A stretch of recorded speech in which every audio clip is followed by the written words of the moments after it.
Why you should not read the 48 Laws of Power. What if the wisdom you're chasing is actually manipulation in disguise? The 48 Laws of Power is celebrated, but is it a guide to greatness or a blueprint for deceit? Before you dive into Robert Greene's controversial masterpiece, let's unpack its cultural relevance, who it serves, who it harms, and its potential negative impact on society. Now remember, this is education mixed with entertainment. So with that being said, let's analyze this train of thought accordingly. So let's understand the cultural relevance. The 48 Laws of Power holds a unique place in modern culture, blending Machiavellian strategies with historical anecdotes to create a provocative guide to power dynamics. Its appeal lies in its raw exploration of human ambition, providing insights into how leaders throughout history achieved dominance. Greene's work resonates in industries such as business and politics, where success often requires navigating complex social structures. However, its cultural impact is divisive because it feeds into a world increasingly shaped by competition, where the pursuit of influence is prioritized over collaboration. The book's popularity in pop culture, from boardrooms to celebrity circles, reflects society's fascination with control and manipulation. Yet its principles challenge traditional values of trust and ethical leadership. By promoting self-interest and being cunning, it risks normalizing behaviors that undermine collective progress, making it as much of a cultural critique as it is a manual for power. So who should read the 48 Laws of Power? This book isn't for everyone, but it can benefit specific audiences. Aspiring leaders in cutthroat industries like corporate management or politics might find its strategies enlightening if used wisely. It provides a framework to recognize manipulative tactics in others, offering tools for self-defense. Those studying psychology, history, and philosophy might also appreciate its nuanced exploration of power dynamics. However, readers need a mature mindset and strong moral compass to navigate its murky waters. Without these, the book's manipulative strategies could easily overshadow its insights. Because it's a mirror reflecting human ambition and cunning, for those prepared to question their own intentions, it offers valuable lessons. And for those seeking pure inspiration or personal growth, it can be beneficial. However, the book's pragmatic ruthlessness may feel unsettling. So who should not read the 48 Laws of Power?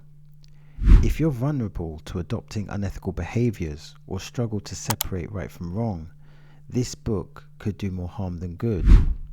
The 48 Laws of Power thrives on moral ambiguity, making it ill-suited for individuals seeking ethical clarity or spiritual growth.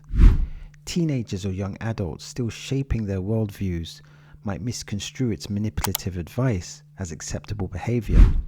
Similarly, those prone to competitive obsession or relationship toxicity may use its strategies destructively, fostering distrust and broken connections. Its Machiavellian roots champion manipulation over collaboration, which could alienate those seeking empathetic or servant leadership. For readers in nurturing professions like healthcare, education, or social work, where trust and authenticity are paramount, its philosophy clashes with their core values. Reading this book without a critical lens could unintentionally normalize the exploitation it seeks to expose, creating more harm than insight. So can this book have a negative impact on society? So the book's popularity signifies its cultural relevance, but its impact isn't entirely positive. In societies already grappling with distrust, inequality, and cutthroat competition, the 48 Laws of Power risks amplifying these problems. Its Machiavellian ethos promotes self-interest, manipulation, and dominance, values that can erode collective goodwill. When misunderstood or misapplied, its strategies may perpetuate toxic workplace cultures, fractured relationships, and power imbalances. Politicians and corporate leaders, inspired by its tactics, could prioritize personal gain over ethical governance or employee welfare. Moreover, its romanticization of manipulation undermines moral frameworks, making exploitation seem strategic rather than harmful.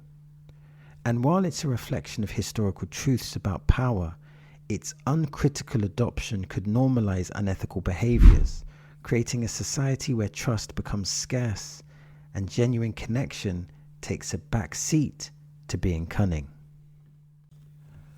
So the 48 Laws of Power is a polarizing book that offers valuable lessons, yet requires a discerning and critical reader. It's undeniably thought-provoking, delving into the intricacies of human ambition, manipulation, and control. For those who study human behavior or operate in high-stakes industries, the book can sharpen awareness of power dynamics and arm them against unethical tactics. However, this value comes with a caveat. Its lessons must be filtered through a strong ethical lens. The book's foundation in Machiavellian principles reveals an unsettling reality.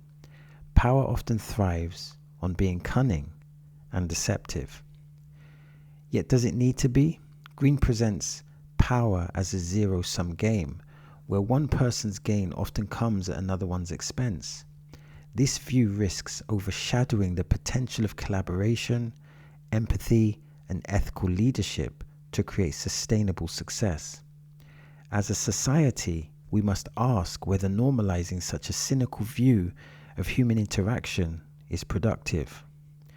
For some, it inspires self-awareness. For others, it may justify harmful behaviors. Ultimately, the 48 Laws of Power is a mirror reflecting our darkest instincts. The real challenge lies in recognizing these instincts without succumbing to them. Before applying its lessons, ask yourself, what kind of leader do you want to be? And what kind of legacy do you want to leave? Now, because I want you to think, as opposed to telling you what to think, here are 3 questions to deepen your understanding. Question number 1. Can power be achieved ethically? Question number 2. What are the long-term consequences of using manipulative tactics? And finally, question 3. How does cultural context shape our perception of power? By addressing these questions, you can evaluate the 48 Laws of Power not just as a guide, but as a lens for critical thinking on ethics, ambition, and the dynamics of human behavior. So that's the end of today's journey. Now, if you want to support the channel, like, subscribe, and watch the content. And with that being said, I sincerely hope this video has provided value.